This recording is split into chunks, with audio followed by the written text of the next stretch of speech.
Good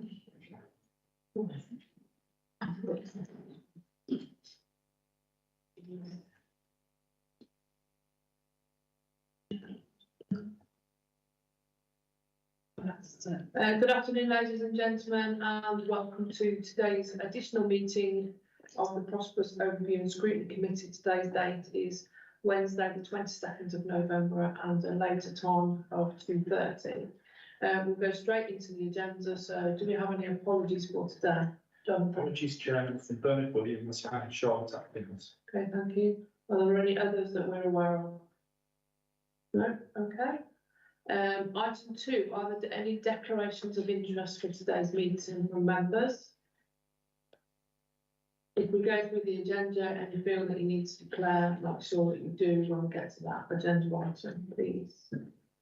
Item 3 is the minutes of the meeting held on the 9th of November. Move, Chairman. Thank you, Councillor Smith and Councillor Hayden to second.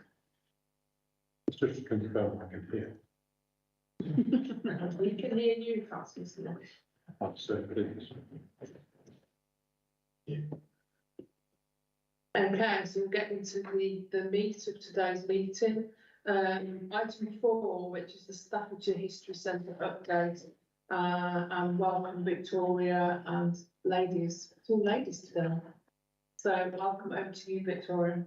Thank you very much, Chairman, and thanks very much for having us here this afternoon at this later time. And I hope everyone was able to go and visit the work that's going on at the William Stock Library and the new History Centre as well. And I have to say that it's so close to our hearts, and we've seen it. I mean, Joanna here has lived and breathed this project. I'm talking years, actually. It's taken us that long to get this off the ground, and it's like her child, and it's almost, we're so proud of it, aren't we?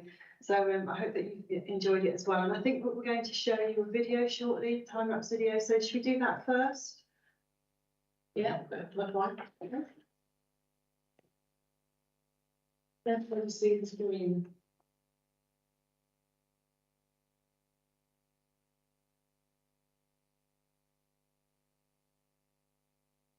We'll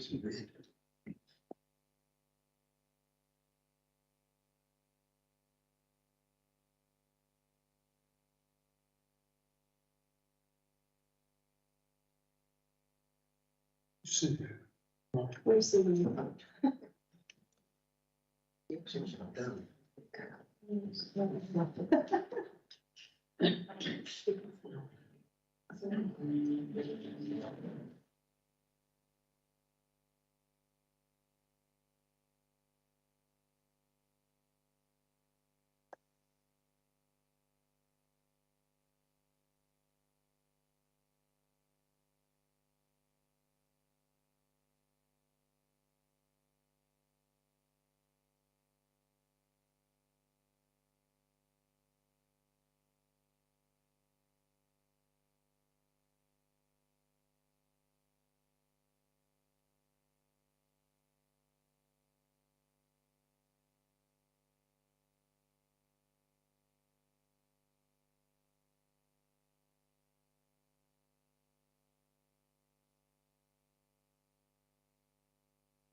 I love it when the speed videos are getting straight from that. Isn't it good? And it took me such a long time to learn how to play that tune on piano, but we've got there in the end. But I think you can see actually how much progress has been made since the start of this February this year, which is when we came here to your scrutiny committee just to talk you through what we were doing online and so on. So, and I think you know you'll recognise where it was that you were standing in a square part in between the two buildings, and see just how far we've got. And that structure, stronghold, is actually 15 metres high, and the video really doesn't express the tribulations and trials that the developers have gone through, paperways have gone to deliver what we see now. I think that they were brushing away sort of pools of water at one stage during floods and things like that. So it's just really remarkable. I'm really proud of it.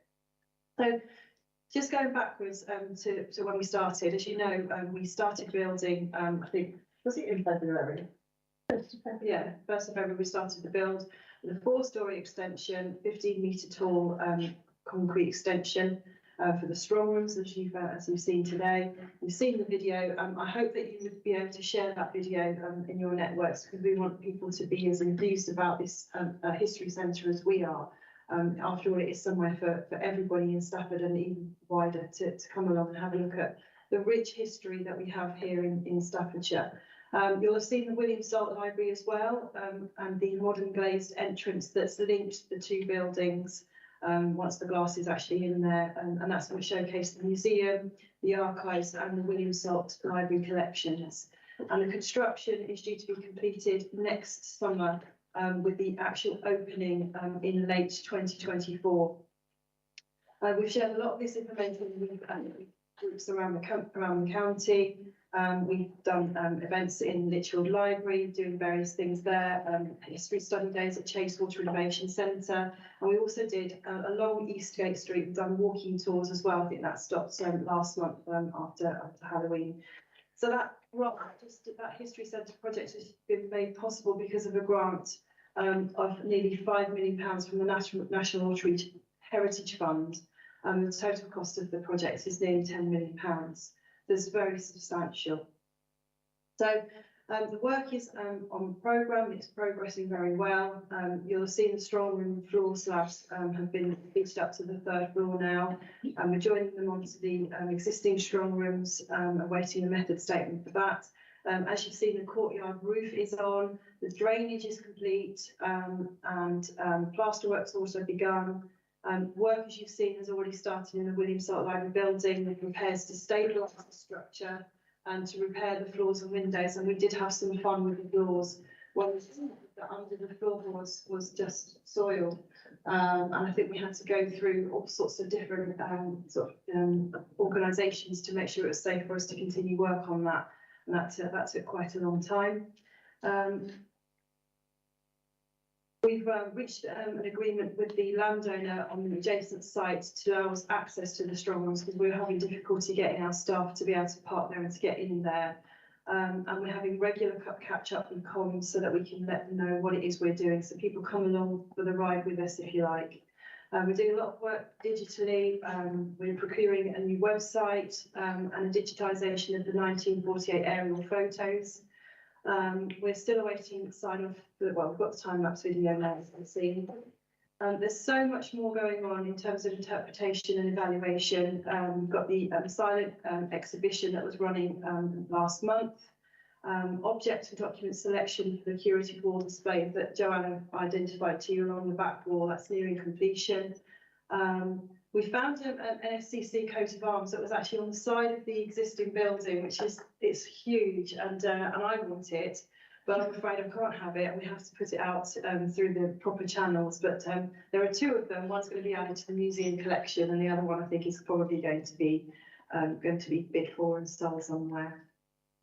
And then we're going on to the actual activities and the engagement of volunteers that we've had. So we had Heritage Open Day within the History Festival.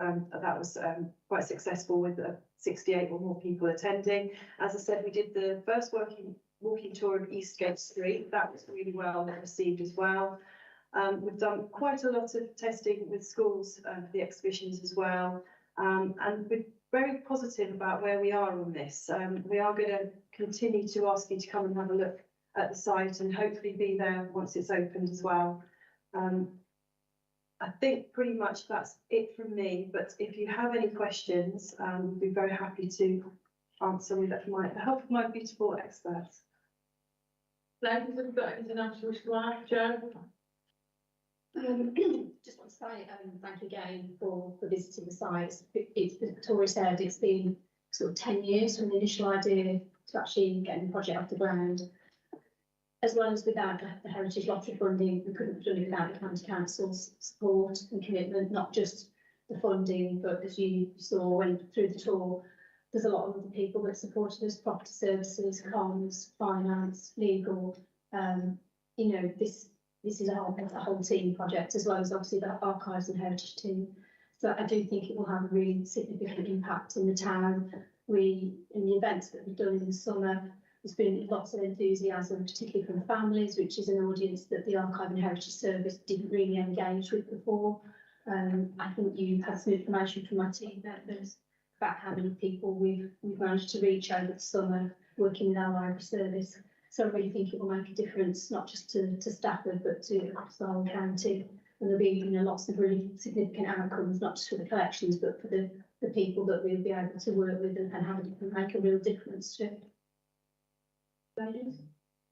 I think the only thing to add, and building on what Jo said, is the potential economic impact that this will have for not just Stafford but also for the county. So it will become a real destination, I feel, for us, and a real opportunity to promote the collections that we have got, but to really encourage people to come in and have a look at it. Brian? Thanks. In the presentation, I think what you've done, look round is great, etc. But you say it's going to be great for Staffordshire. I would imagine that straight off, it's great for those that are actually interested in archives and other books and stuff like that. But how do you reach out to the vast numbers of people that wouldn't ordinarily? What's the plan to reach out to try and get greater involvement from the vast majority of people who perhaps aren't aware, in fact, of Salt Library and the archives? I think I'll pass over to Joanna in a second, but I think a lot of it's obviously down to communications and promotions, isn't it?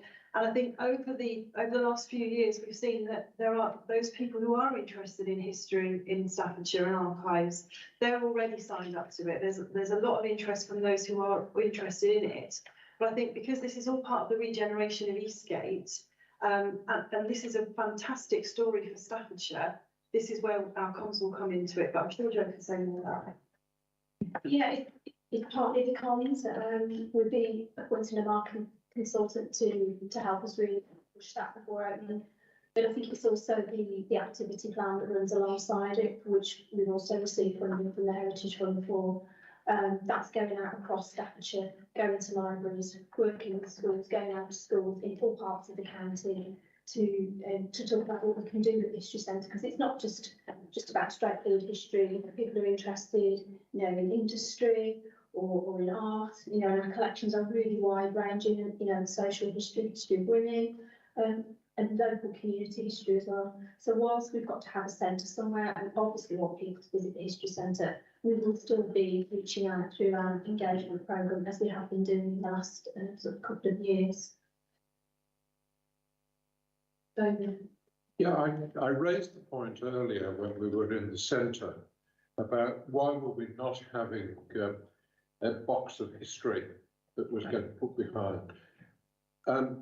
My feeling is that it's all very well for us to say with modern technology, everything that's happened in the 100 years to come will be clearly recorded within different systems.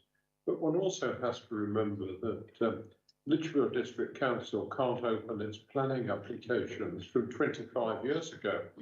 So, let's not reckon that people will be able to look at what is theoretically a paperless county.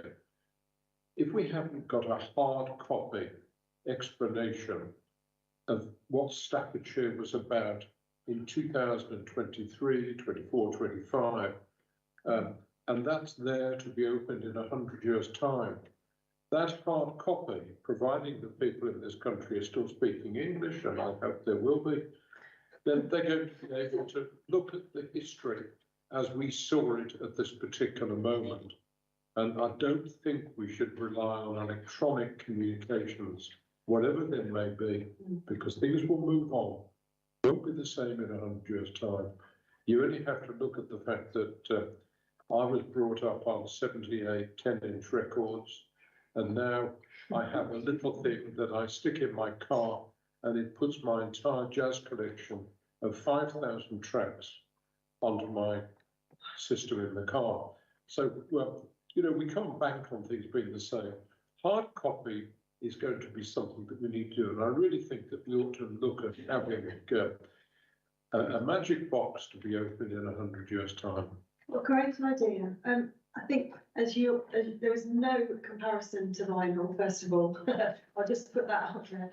But, you know, our strong room is going to hold all our documents and maps, isn't it? And I was so fortunate a couple of years ago to actually be able to look at. I wasn't able to touch it because it was in protected plastic or what have you. But the oldest document that's ever been seen in Staffordshire, I think that was from Burton, wasn't it? It was a land registry or a deed or something like that. So all of that is still there, and I think that people who ask to see them, particular documents, can make appointments and they can see certain bits and bobs that they want to see. So I think you're quite right, but if you're asking for a time capsule, I'm not sure if that's something that we can consider or going to do, Joanna. No, we haven't considered a time capsule. We have on our previous extension, which got dug up and wasn't in great condition, so I think it was not retained. I think, as I said on the tour, my view that the time capsule is the strong room that will hold over 1,000 years of history. And you're right, Victoria, our Palace document is from Burton. It's the World War spot, which confirms the granting of land down Burton Abbey.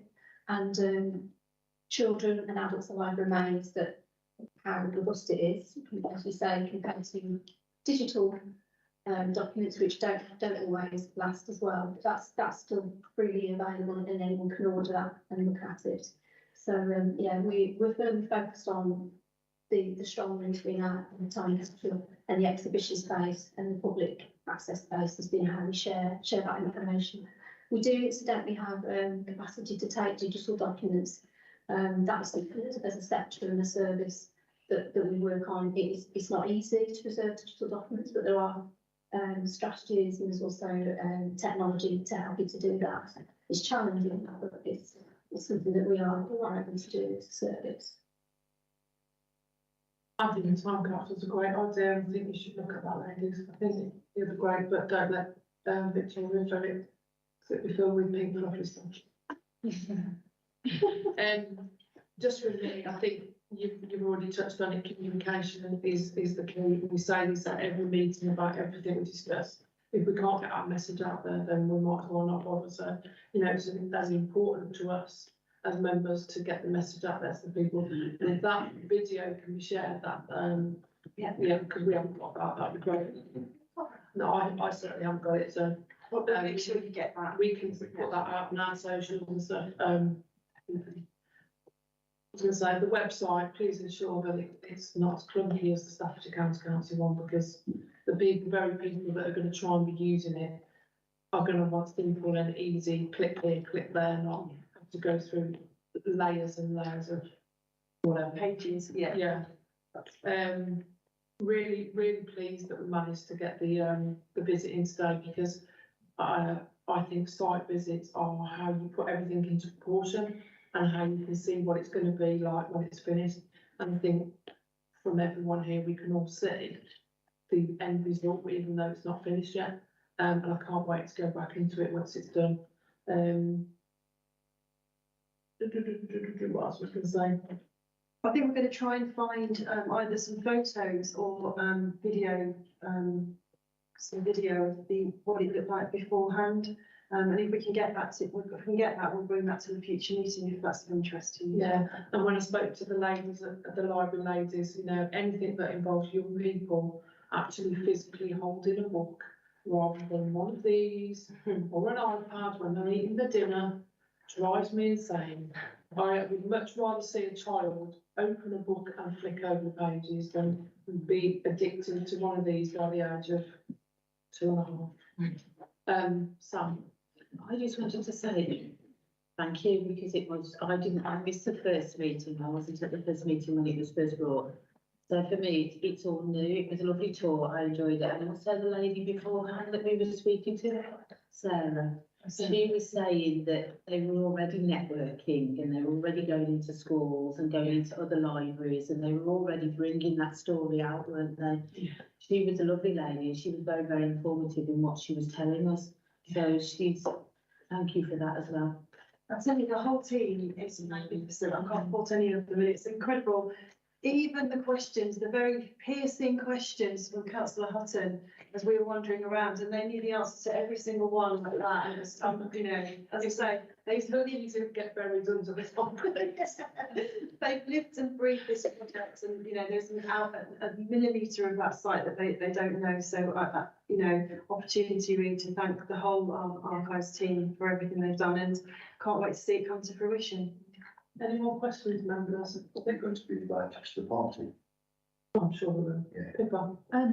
It's not really a question, but how Sam was just talking about, Sarah was saying about the networking. I think that should be part of the communication story, that you are working with Shubra and the National Trust and the way that you're sharing referrals. So I know that if they can't fit you in here, they're saying feed off down to William Salt and vice versa. I think that should be part of your communication as well. Are you all, have you all signed up to the regular update that we get, the history and archives update that we get like with the newsletter? Because if not, we can send you that information so you can see, because we send that out every so often, so. We should go to all councillors, I think. Yeah. I'm just going to go up to the beginning. So obviously the recommendations that we've got for today are that we've reviewed the progress of the project since February 2023, and I think, you know, having that site visit just brings it up to life. Comment on the capital work and activities today. Well, congratulations on your funding streams, because they're not easy to do, and you've done really well to get the money that you've got, as well as the support you've had from Staffordshire County Council, and received the key findings from the independent evaluation report. The report speaks for itself, and there were no questions on that. So if we're happy to move those 3 recommendations. Sure. Yeah, that's brilliant. Thank you, Victoria and ladies. As is the Victorian show today, we'll just go back to the agenda. It's great when we have the cabinet member and they just get to stay for everything.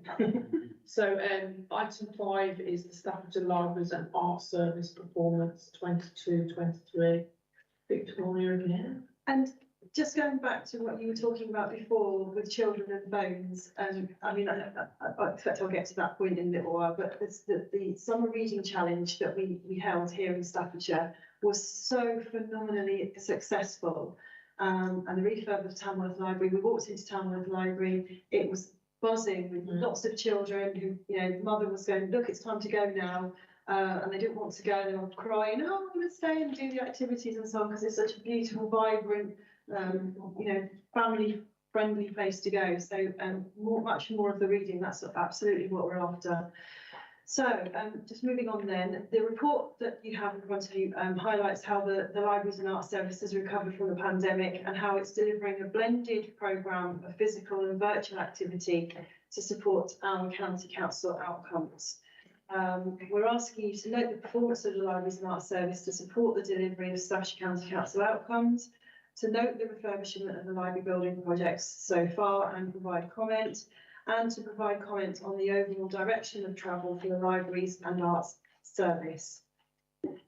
Now, as you know, the Libraries and Arts Service is supporting the County Council's priorities to grow our economy by establishing start-up information hubs in libraries, by tackling climate change emergency, by encouraging communities to change behaviours through climate action themed events and activities, and by reconnecting people with nature, encouraging good health and well-being, by improving health and digital literacy in local communities, enabling people to access library services more easily by enhancing the digital library offer, by supporting every single Staffordshire child to have the best start in life and supporting schools with teaching and learning in the classroom.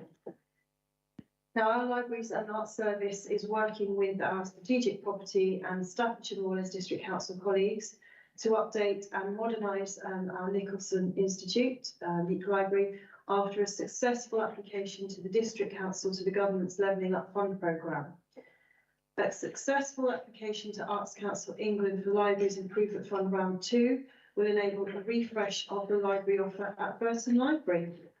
A funding application has been submitted to Arts Council England for Libraries Improvement Fund 3, we'll call it LIFT 3, to update and modernise also Womborne Library to meet the needs of the local community.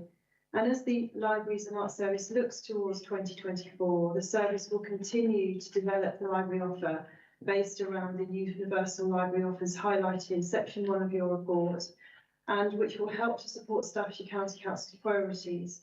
The service will continue to deliver the grant-funded projects and will seek opportunities to improve our library buildings. And the Libraries and Arts Service is waiting the publication of the new public library strategy by Baroness Elizabeth Sanderson of Welton to see how this will shape our public library offer in Staffordshire. So I had the opportunity to visit some of our local libraries. I went to Tamworth, obviously, to look at the wonderful offer that we have there now. I've been to Burntwood, and I've been to a few of the libraries that could do with some work. They are still wonderful, vibrant places for us to be, and we feel that libraries are really the front door of the county council. I mean, you can't really count the waste recycling centres, can you? So in terms of high streets and town centres, we are the front door of the county council. So we want to provide an offer that looks attractive to people, and people say, we're proud that we've got this library, fantastic library service in our village and town. So that's really it from me. I don't know if there are any questions. I'm Sue Ball here with me, and obviously Catherine Mann as well, if there are any questions that you want to ask. So have you got anything you want to ask, Catherine? I think that we've been working really hard to recover from COVID. Of course, libraries were closed and our offer went online. So what we've been looking at doing is that hybrid offer. So the physical offer, but also maintaining hopefully those customers that joined us during COVID online, and looking at how that library offer really does support the county council priority outcomes around good health and well-being and around the economy as well, but also that best start in life as well for children and our schools as well, trying to support our schools. So we continue, it's a continuing journey of growth and looking at real opportunities and how we can develop our libraries, and be awaiting, as Councillor Wilson said, awaiting the report, the national report that will come out, and look and see how we can build our offer around that as well. Catherine? No, nothing. Okay. I'm astounded that we have 43 libraries. I'm like, that's like virtually one every time. And just to interrupt you, sorry, but I was away with peers across the country last week in huge geographical areas where they have 5 libraries and they're all are going to close. And the offer that we have here in Staffordshire, I'm going to say we're lucky, but we're not lucky, because this has been done in a really wonderfully cohesive way, working with our volunteers. So it's been a lot of hard work. Very fortunate to have that. Yeah, obviously the Canning Library is the new refurbished library. It's an amazing space. I loved it when we went in there, and I was in there only last Monday. And we need to remember that libraries aren't just where people go and look at books. There was the bank of, which is what I mentioned earlier, the bank of computers, where people are doing PIP assessments, online, trying to apply for a blue badge online. Everything's moved online, and people are finding it difficult. So I'm really pleased that we've got those volunteers, and I sit there, I go into an hour once a week, and just, if anybody needs to apply for a blue badge or help with the uploading of the documents for PIP assessments, and we have a housing officer that goes in as well that does helps with housing applications and bidding process. because our council offices are closed. You know, we don't have a front desk anymore. That is coming, but it's coming as part of FHSF, so really pleased. Just one question, the prison service library is externally funded. Who's it funded by? Home Office.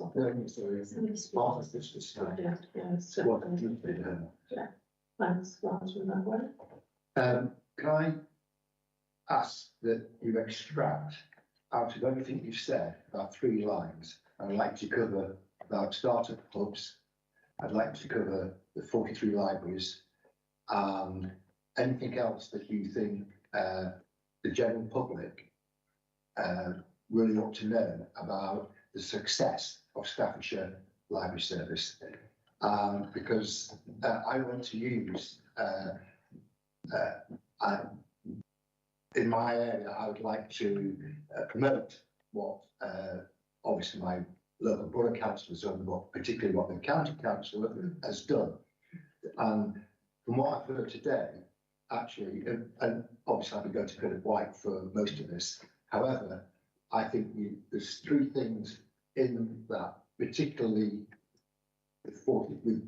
We've got 43 libraries, and particularly about the information hubs for startups, because that is, you know, I don't know anybody else doing information hubs for startups. I haven't read about it anywhere else. I'm sure there is somebody else doing it somewhere, but that's so important. I think that we should be promoting that. But us as councillors, I'm not talking about, nobody ever reads the county council stuff, but they do read what councillors put out. And I would really like to have something just really simple that I can include when I'm doing a massive outreach programme in spring about how brilliant this incredibly low taxed area. And that's the other thing. We are an amazing, this county council is one of the lowest taxed areas in the country, yet it meets all its statutory obligations and does amazing things like the library service. So we should be shouting about this, and nobody knows about it, generally speaking. If I go out and ask somebody in Newcastle about this, they'll say, what? Yeah, and I really do believe this is such a good news story that we as councillors should be pushing that. So that's what I've asked of you, Victoria, if you could give me something, and then we'll get, I'll get Philip White to do all the other good things that this council is pushing, really pushing for the benefit of people of Staffordshire.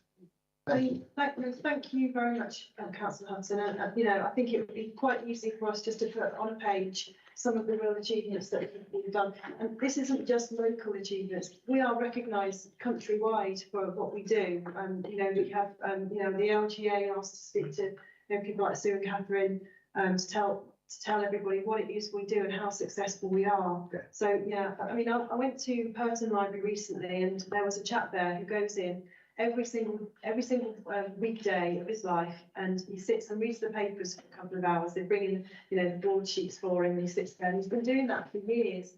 And I went to see him on his 90th birthday, and he was there holding court, and everyone brought him cakes and balloons, and it's not just a dusty place where you can lend a library book. It's a community, it's a vibrant space. And you're right, we need to promote that even more. And for people like me, yeah. I live and breathe it, but until there is an issue that you have to go to the council for, you're not aware of all of that good work. So very, very happy to share that with you. Just to recognise you, let's just make it 5 bullet points. Only 5? Only 5. That makes you work harder at picking out the right side. Okay. Because there are lots of other people who want the education service who want to talk, what we're doing on businesses who want to talk, and the number of jobs we've created in Staffordshire will want, you know, there's so many things, and you can only, it's got to be edited down. So the pressure on you, keep it to 5, because because people will then promote that. Councillors will promote it. So keep it low and keep of it high quality. Okay. Yeah, keep it simple. Go to the kiss.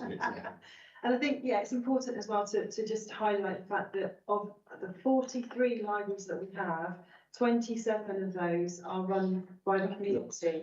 You know, that is significant. So, yeah, absolutely. And, you know, as I say, when it's a person, you know, they have, again, the bank of computers. You know, you can go in, you can apply for a blue badge. They can help you fill in an application form for a job. You know, they can teach you how to get online and use the internet. And there's no limit really to what it is they do. And you know, we are very fortunate to have those help points and those hubs here in Staffordshire. Hello there. I'm really lucky where we are in part of our district. We've got 4 libraries, which is fantastic. But each of those libraries offer a slightly different service. So I just wondered, not more so the community run ones, if there was a model that you actually issue out and say, this is our idea. Say for the summer reading challenge, between 3 of the community ones was extremely different. They all had a great experience because my children got to go to all of the libraries. But we had a different experience at all of those, but it wasn't the same sort of experience. And I could see then why they migrated more so to perhaps another library in our district. And it's not a bad thing because it was close to a park and the event all linked up. But I just wondered if that potentially shared between the other local libraries or replicated throughout the county, that this one works really well. So this is what they do. Some best practice. Yeah, because it worked really well at this one particular library, and it was softer at the other. That's probably the better way of wording it. Softer at the other ones, and I know it's volunteer based, but the enthusiasm that comes from this one particular library just shines so bright. It's amazing. Hensford. That's where if I ask my children which library we're going to, it's Hensford Library every time. And I'm just wondering, I think they're fantastic, and all the volunteers work so hard. Do you want to come in on that? Yes, I will. One of the things that we do at the summer reading challenges, we call it an awareness session for library staff and volunteers, so they all come together. We normally run it round about May time in preparation for the forthcoming summer reading challenge. And I think what would be quite nice actually is to get some of the community managed libraries where it is a best practice example like Hensford to actually come and share what they do really well and why it works for them. And I think we're at that stage now where all our community managed libraries really get the summer reading challenge. They really understand it. They really see the value of it and want to see families coming in and children reading as well. So I think, yeah, it would be good to pick up on Hensford as a best practice example during that training so they can share what they're actually doing. And I think one of the important things for us as well is for our county council libraries to also learn from our community managed libraries. And I think that's, the learning goes both ways. Can I also ask with regards to nursery rhyme time or bouncing rhyme? I see that you're trying to incorporate that back out. Again, I use Hensford. That's where I went with my children. I used to go to Heath Plays in Norton, but the lady that retired from doing that role, but that I thought was invaluable. So if we can get a model for that coming back, other than at Hensford, and can do it as well. But I think that's because it's so beneficial for the carers of the children, as well as the children as well. That social time for the adults, even if it's just for them to have a chat with another parent. I think anything we can model on that as well. And I'll use Hensford as an example again, because I found that just the location, we could go off somewhere afterwards and be together as a group, and we did migrate to different places. So I think, again, just another shout out for Hensford Library. I'll come, if you'd like me to, I'll come to Hensford with you and we can talk to some of the volunteers and some of the people. Yeah, they have. Yeah, and actually the offer goes out to any of you. If there's anyone that wants, particularly Graham Hutton, if you want me to come to your library with you and do some comms or something, I'd be delighted. Well, we've got quite a few in Newcastle. Good. So, I think it's two Staffordshire ones, and there's quite a few community supported ones. probably the main one in Newcastle might be the best, but I'll talk to them first anyway.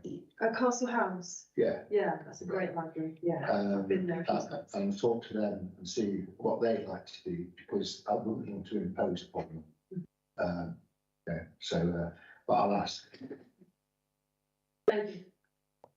Chairman, can I just draw members' attention to section 5, the next steps, item 38, which reads, Baroness Elizabeth Sanderson of Walton has been appointed by the government to help develop a new strategy for public libraries. The strategy will focus on new ideas to improve library service provision and will help to formulate innovative new policy ideas. The strategy is due to be published in autumn 2023 and will see the shape of future library service delivery. Now, I would only comment on that we have a community-led library in my division, which is the only library, which has got an increased footfall over what it did before. It has much more to offer than libraries have in the past. You get a very good cup of coffee and a cake there at the same time. It seems to me that that's going to be, to a large extent, the way forward. And I just wonder how we're going to make sure that the government is aware and come and look at Chenston Library to find out how to sort out their policy in the future. The library that we have is doing an excellent job, and I think that it's almost forgotten within our library service. We promote our own and managed library service, but we tend to be very soft when it comes to promoting community-led libraries. And I think that we need to have a much, much stronger voice as far as community libraries are concerned, because they're great. In terms of the strategy, what the Baroness is, in terms of the strategy, what the Baroness has been doing has been going out to different library services, looking at how library services are delivering the universal library offers, so reading, information and digital, cultural creativity and health and well-being. But also she has been investigating the different models of delivery, so the mutuals, the community managed libraries, and also what she has encouraged is all library staff to feed into her. So in Staffordshire, we put out a call for volunteers in our community managed libraries and also our library staff in our county council libraries to feed into that. So there were a couple of set questions. So we fed that back to the Baroness so that she is aware. And she's been talking to DCMS as well, and Arts Council England, who are very much aware of the model that we use, because often what myself and Catherine have done is we've invited DCMS, but also Arts Council, and taken them on a visit to show them Shenstone and Lichfield, simply because it's on a good commuter line from London if they're coming up, so they can do the quite compact visit, but they get to see a community managed library and they get to see one of our county council libraries and how that model works for us in Staffordshire. Jim, I would just add to that. Literate Library is a totally different megatrix. Literate Library is fantastic. If no one's been there, it's a stunning interior that's not like any other library I've ever been in. So I think that's great that someone go and have a look at that. But at the same time, Victoria, if you were inviting Baroness Elizabeth Sanderson to come and have a look at our library, I would be very, very happy to host her for a cup of tea and a cake, and you may join us. That's nice. Thank you. 1, 2, 5 coffees. If we can do it, but go ahead, Catherine. We are really, really proud of our community managed libraries, and Chenston, I think, is exceptional, the work they do. One of our other community managed libraries, Warrington, was put forward for a national award, and some of the volunteers won a national award that we recommended them for, so we're really pleased with that. But going back to the consultation with the Baroness, she also held some consultation events. So one of those I attended, and as part of that was able to tell people about how our community managed libraries work in Staffordshire and the support that the county council gives them, which makes them, I feel, quite successful. It's a very different model for community managed libraries across the country. Some don't get the same level of support that they do through the county council and the county council staff. And what we want to do with our community managed libraries is to continue to support them so that they can be successful, so that they can shape their offer locally, but with some guidance. That we've got some really good examples. So we've heard about Shenstone, we've heard about Hensford, and what we want to do as part of that is then also support those volunteers going forward. And we were really pleased earlier this year that we did get 2 volunteers that were recognised nationally. Any further questions? So we've got 3 recommendations that Victoria read out at the start. So note the performance of the library and art service to support the delivery of Staffordshire County Council outcomes. Note the refurbishment of library building projects and provides comment again what you've done, and provide comment on the overall direction of travel for the libraries and art service. I think we've given you plenty to go away with, ladies, and I hope that comes to fruition before we have the next update. It would be good to see where you've been visiting before. Absolutely. Thank you, Chairman. Thank you very much for your attendance today. Thank you so much for the tour around. I don't think I've got too much rubbish on my boots. I need to get back into my car to drive home. But it was really informative and not to put everything into perspective. So thank you.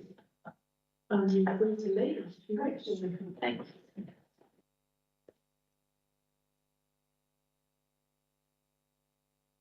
So we're going to move swiftly on to item 6, which is the work for a minute.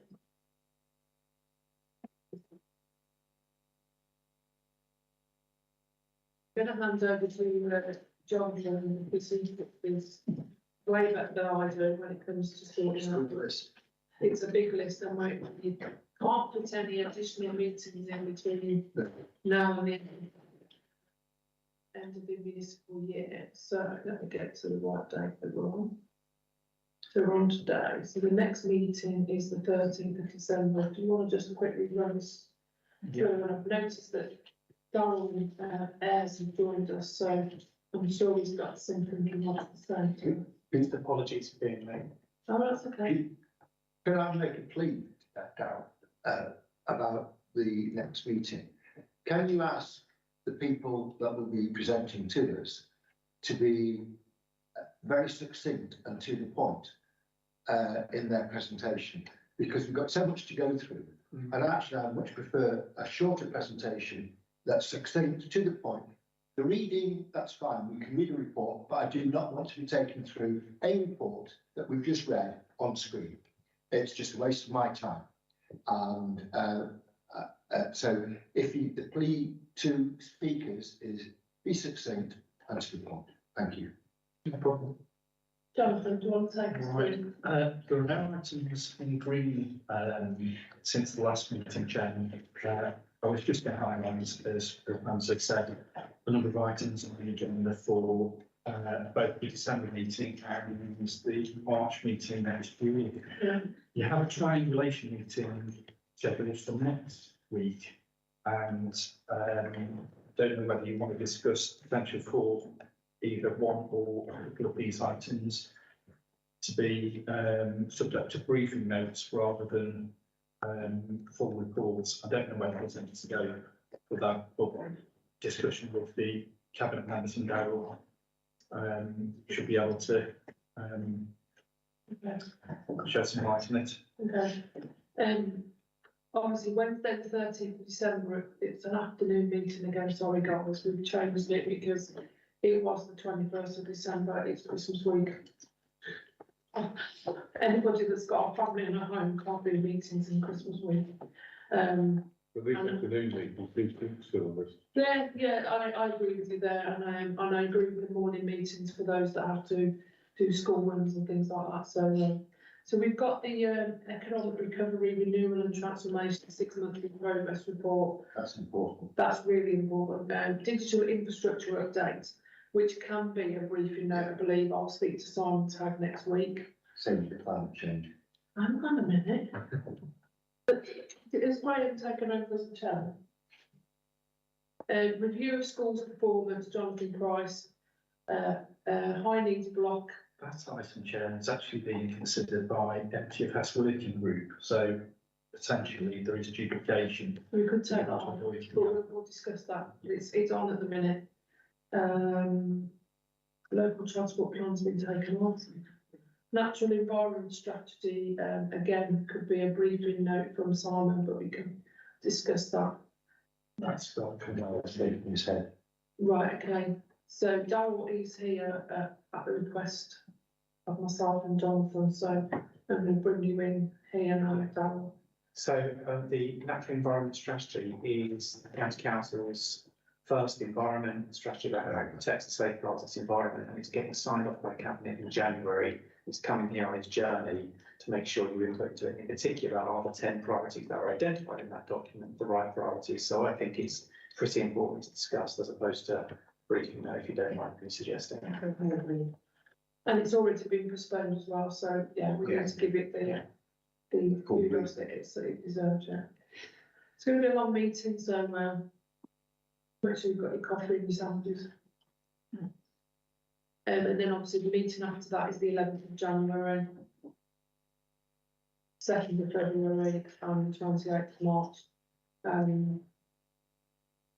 So this is the last meeting of this year till before Christmas. I know it's not, but the one in December. Okay, then, so that's the work programme. We've managed to fit quite a lot in an extra meeting as well, so I'm really, really pleased, and thank you members for your extra attendance. It all goes down well. What else have we got? Right, so we're all happy with what we've got, and as I say, myself and Peter will be at the triangulation meeting, so we'll be able to discuss. So the date of the next meeting, as I've just said, is the 13th of December at 2 o'clock. The item 8, exclusion of the public, we haven't got anything in exempt, so that's the end of today's meeting. Thank you very much for your attendance. Thank you for coming early for the site tour, and safe journey home. Thank you very much. Thank you.